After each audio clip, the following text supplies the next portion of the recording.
রাশিয়ানদের তৈরি দুর্দান্ত এক কমব্যাট ট্রেনিং ফাইটার Yak-130। উচ্চতর প্রশিক্ষণে 2 আসনের বিমানটির বাংলাদেশ সহ বিশ্বব্যাপী আছে বেশ কদর। ট্রেনিংয়ের পাশাপাশি যুদ্ধক্ষেত্রেও সমান অবদান রাখতে সক্ষম ফ্লাইং আইফোন নামে পরিচিত এই ফাইটার।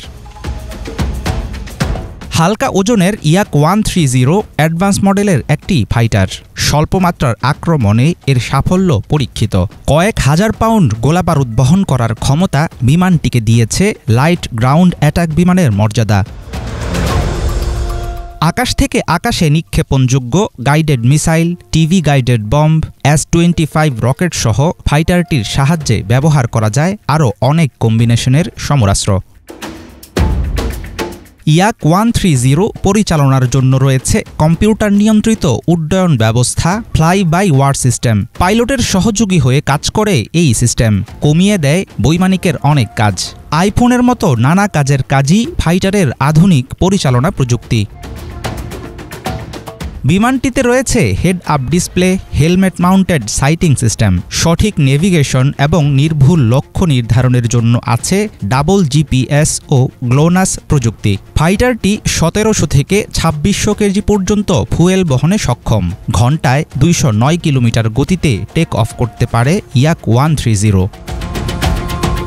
1990-এর দশকের প্রথম দিকে শুরু হয় দ্য ইয়াকভলেভ তৈরির প্রক্রিয়া। নির্মাণ চলাকালীন সময়ে ভেঙে যায় সোভিয়েত ইউনিয়ন, থেমে যায় বিমান বানানোর কার্যক্রম। স্নায়ুযুদ্ধ শেষে শোচনীয় অবস্থায় পড়ে রাশিয়ার অর্থনীতি। তখন ইতালিয়ান কোম্পানি এরমাচির সহযোগিতায় আবার শুরু হয় Yak-130 প্রকল্প।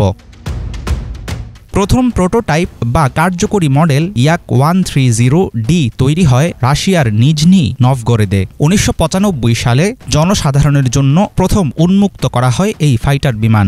1996 সালে জুকোভস্কি এয়ারপোর্ট থেকে বিমানটি প্রথম আকাশে ওড়ান chief test pilot Andre সিনিটসিন।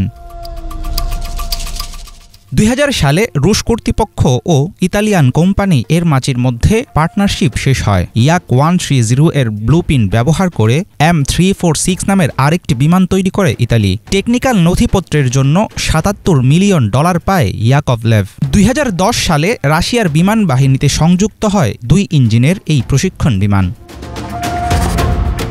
Russian ঋণ চুক্তির আওতায় 2015 সাল থেকে বাংলাদেশ বিমান বাহিনীতে যুক্ত হয় এই মডেলের প্রশিক্ষণ বিমান। 2016 সালে রাশিয়ার কাছ থেকে কেনা সবগুলো Yak-130 বিমান বাংলাদেশকে সরবরাহ করে রাশিয়া।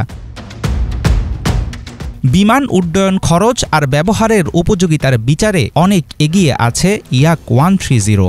যে কোনো বিমানবন্দর আর রানওয়ে থেকে অপারেশন চালাতে সক্ষম এই ফাইটার। বিশ্বের বিভিন্ন দেশের এয়ারফোর্সে প্রশিক্ষণের কাজে ব্যবহার হচ্ছে এই লাইট অ্যাটাক ট্রেইনার বিমান। হাফিজুল ইসলাম, বাংলা ভিশন।